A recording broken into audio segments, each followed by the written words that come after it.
I don't want to talk about the hypocrisy of the international community. I want to be surprised. I want COP28 to pleasantly surprise me.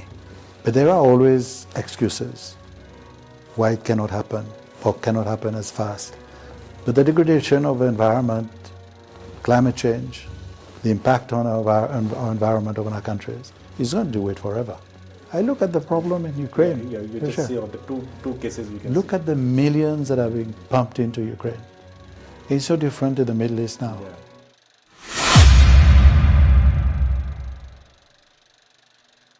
I'm having Minister of Foreign Affairs and Tourism from Seychelles, Mr. Sylvestre, and he is here to discuss lots of bilateral issues. Yesterday also he had the conversation with the Minister of External Affairs, Dr. Jaishankar, and there were 2 MOUs signed, and we'll discuss on several issues why Seychelles and India is going further to have the relationship at new level. We are happy to have you at WNN show, and I would like to have some of the perspectives why you are looking forward with India, because already we have a strong relation, diplomatic ties we have. What new coming up with this visit, as well as you are looking forward to it? Well, what is new? For one, I'm delighted to be here. This is an invitation that has been extended to me for some time back, and I'm happy that I'm able to accept it before the end of the year. This is what I had set myself to do. You see, relations between India and Seychelles are excellent. Nothing but excellent. India has been a solid, consistent, dependable partner since our independence over 40 years ago. Today, India is involved in our development efforts in many areas. But just like all good relationships, you need to nurture it. I think there comes a point where you need to sit down and look at where we are, see the progress that's been made, look at issues that may exist in our relationship, how we can address them, but above all, look at how we can take that relationship forward. This is the reason of my visit here, and really the main crux of my discussions with the minister yesterday. Yeah. So when we talk about Seychelles, the tourism comes first, as the revenue or for the investment from outside and other things. But we saw the very bad situation during the COVID time. It was not only for Seychelles, but around the world, all the industry suffered. So how did you see that? How did you overcome of those situations? Coming back to that, is there any other alternative to to have the economic support or economic sustainability there? No, you're right. Seychelles has over the years been dependent primarily on tourism. Tourism remains the main pillar of the economy. Good thing, a bad thing, but we're conscious now that we need to diversify the economy. How much diversification we can bring about is something else, but we're trying. Yes, you're right. With COVID, the country was closed. Hotels were closed, the airport was closed, just like the rest of the world. And of course, the economy was on its feet. And I must say, we followed what science was telling us at that time, that people needed to be vaccinated. But being aware that we need to vaccinate people, securing the vaccines was a big challenge. Everybody was making a rush for the few vaccines that were being produced. And here I want to, and I expressed that to the minister yesterday, India saved us, because India was one of the first countries to give us vaccines. For the small population that we have, we got 50,000 doses of vaccines from India. One of the first countries to benefit from that. And again, what science was telling us, vaccinate as much as we could. And I think we vaccinated about 60-70% of the population. And while the rest of the world was still struggling to secure vaccines, the world was still closing down, we were able, because of that, and support that we received from other countries, to reopen the economy, reopen our airport, and basically allow tourists to come back with very little restrictions in terms of movement across the country. This is what set the tourism industry back on its feet. And today I must say we've not looked back. Tourism is still doing very well. We had an excellent year last year, and this year promises to be as good in terms of visitor arrivals and also the revenue. Minister, you have focused on tourism well, and you are developing and going ahead with this, the model, whatever you have learned from the past. But don't you think that, when we are talking about the tourism industry and all, and also the challenge of the climate issue, that is especially the country like Seychelles, that island country, and it's like basically they have the diverse, this diversification of those climate, and you conserve that very well. But how you balance it? Because that is the main issue, that when you go for this kind of economic effort and development, so it affects other side. Absolutely. I must say our forefathers have been had the foresight, the vision in terms of the development of Seychelles. Mm-hmm. And it's not, I've been in this position for 3 years now. It's not my invention, but it's people before me who decided that Seychelles had to go a certain direction as far as tourism is concerned. We cannot be, and we will not be, a mass tourism destination. We need to protect these islands. Small islands, numerous islands, 115 islands, but we need to protect them. And to be able to protect them, we have to limit the number of people who come there, limit the sort of construction in terms of hotels, where they are, the size of the hotels, basically ensure that everything blends into the environment, and have a policy whereby the environment remains to be protected. And this we've kept, and now we're pushing even further under this government now, making sure that we aim for high yield tourism, low impact. Mm-hmm. We want the tourists who come to Seychelles to understand that this is a place that we need to take care of, to protect. Obviously, there are challenges, just like all small islands. There's challenges, and it's a battle every day. We're struggling, we're battling against rising sea level, erosion, and everything. And we keep telling the world, telling the international community that we need to be conscious of that, but help us, small islands with limited resources, to help us to survive until the next century for our grandchildren and our grandchildren's children. As you talked about the sea level, and lots of issues, even the new MOU we have signed about the youths and the SP youths and sports. One side, you have the fear of that sea level and the existence of that island and other things. Another side, that you are also looking to have the next new generation to be skilled in that way, that they should understand that how to be employable or something, like they can survive on their own. So how you will balance this one? Because it's two threats are there. Because the new generation will be demanding huge, that it will be lots of pressure. Another thing, that you have to look for the survival also. Absolutely. And, we're in a small country, a growing population. It's that balance that you need to have. Right. Small island, the total land area of all the islands grouped together is just over 450 square kilometers. Somebody reminded me earlier that that's barely the size of Mumbai. Yeah. Okay. Right. So the competing need for land, we need to grow, you need to develop, you need to construct houses. But at the same time, we need to make difficult choices.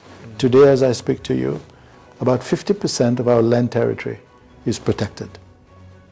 50% of the 450 square kilometers are protected.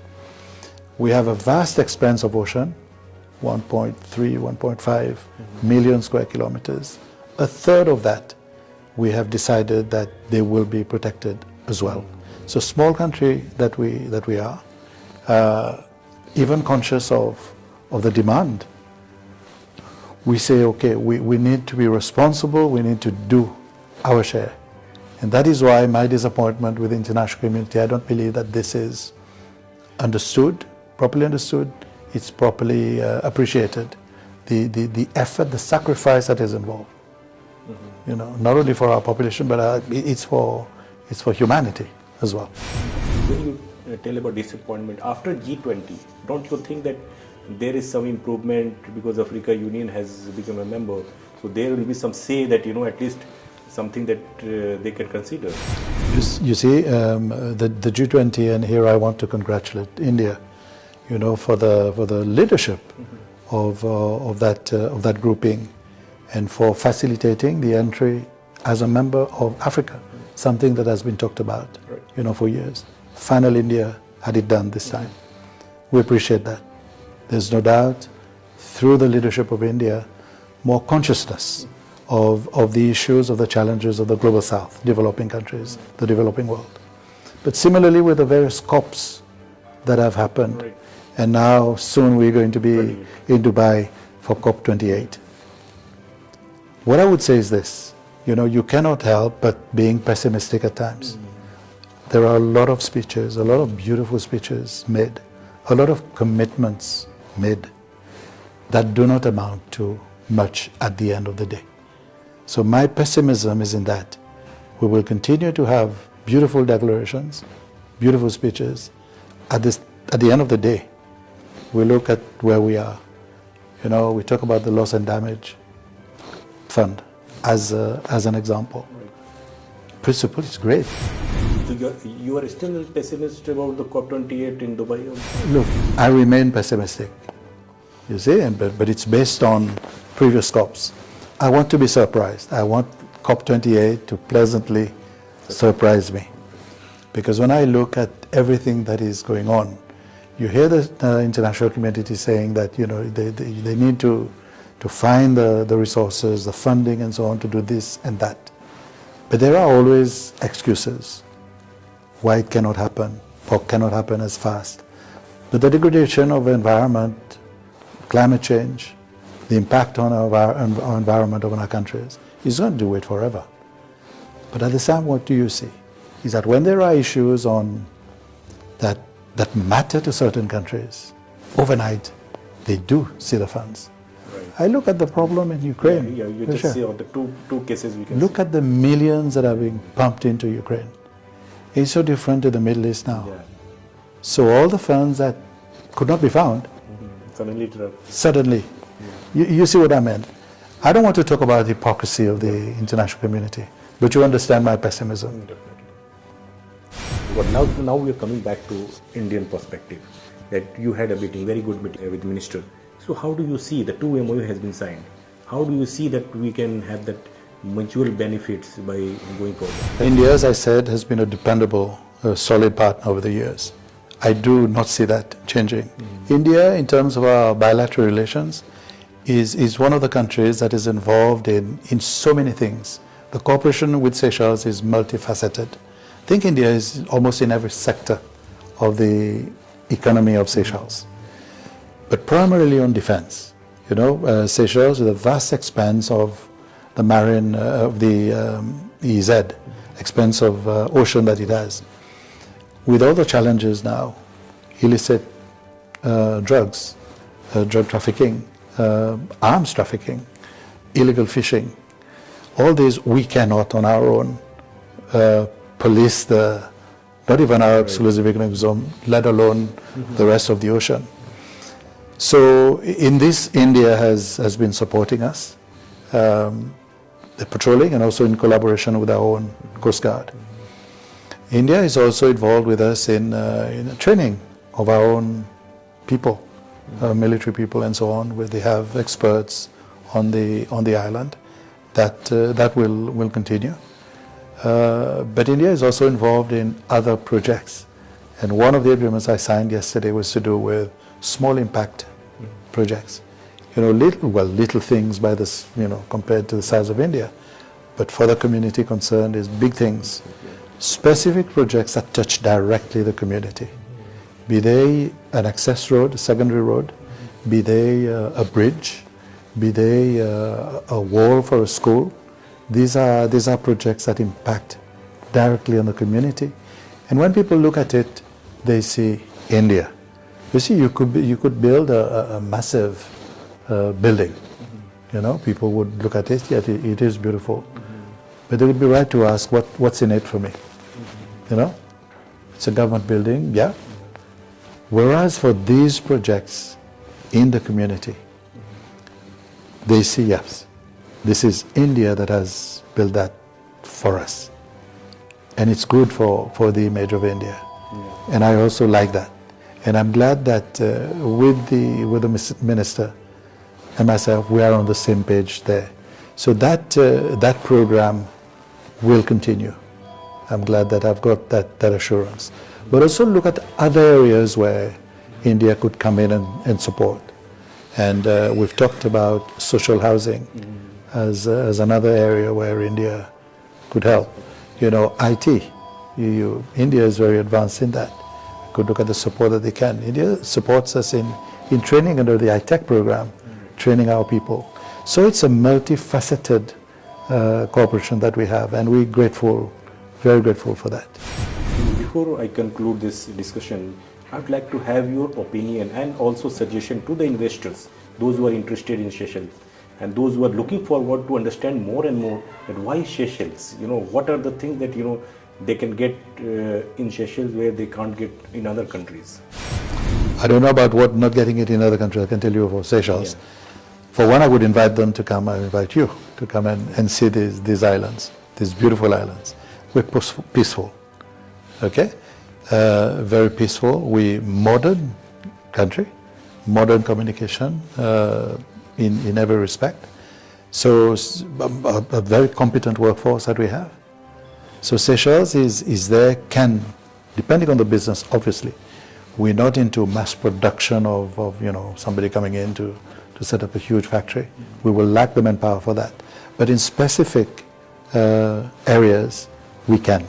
And that stability, that open economy that we have, we think would be an asset. And we would be happy to sit down with any potential investor and look at how we can move forward on that. We welcome that. So look forward to it. I hope that investors and the businessmen, they are listening and they can also make up a mind that to explore this, the country which is evolving and which they are very open to support you in any case. Thank you so much, Minister, talking to me, and it was very well discussion. Thank you very much.